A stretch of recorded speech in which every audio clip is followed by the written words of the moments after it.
Баршаңызға қайырлы күн, сіздермен Манат. Бүгін біз хан салаты, яғни королевский салат дайындайтын боламыз. Ең алдымен қиярымызды осылай бірнеше бөлікке дөңгелек етіп бөліп, одан кейін осылай соломка, яғни ұзынша етіп турап аламыз. Салат араластыратын ыдысымыз міндетті түрде осындай шұңғыл болу қажет.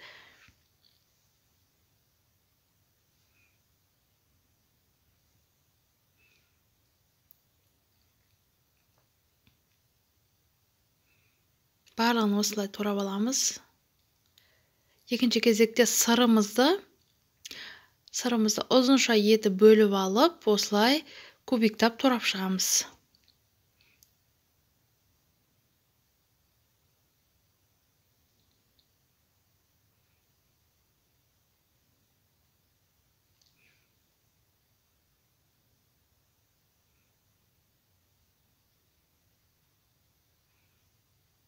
Ендігі кезекте піскен картопымызды осылай екіге бөліп, одан соң тағы екіге бөліп, жұқалап турап шығамыз.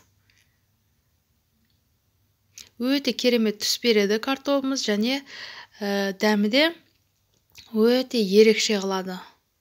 Міндетті түрде жасап көріңіздер. Ендігі кезекте пекинский капустамызды осылай ұзынша етіп кесіп алып, осылай турап аламыз. Үлкендігін дәл осылай етіп аламыз, үлкендей қылып тураймыз.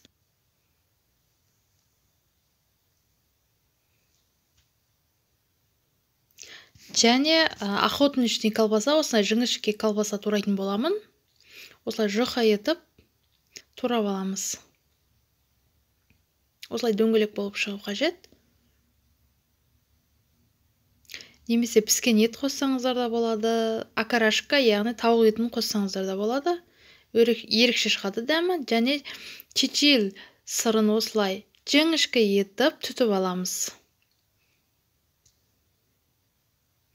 Жарты бөлігін ішіне тураймыз, қоспасына жарты бөлігін бетін әсемдеуге салатын боламыз. Ендігі кезекте жұмыртқамызды осылай ортасынан бөліп, жіңішке етіп турап аламыз.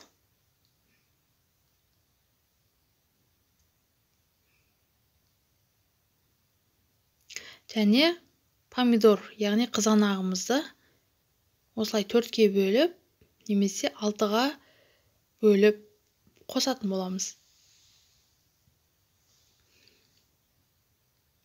Міндетті түрде үлкен болу қажет. Егер майда болса, онда помидорымыздың суы шығып кетеді. Одан кейін аз ғана майонез қосып, тұз қосып, және дәмді болу үшін бұрыш қоссаңыздар да болады.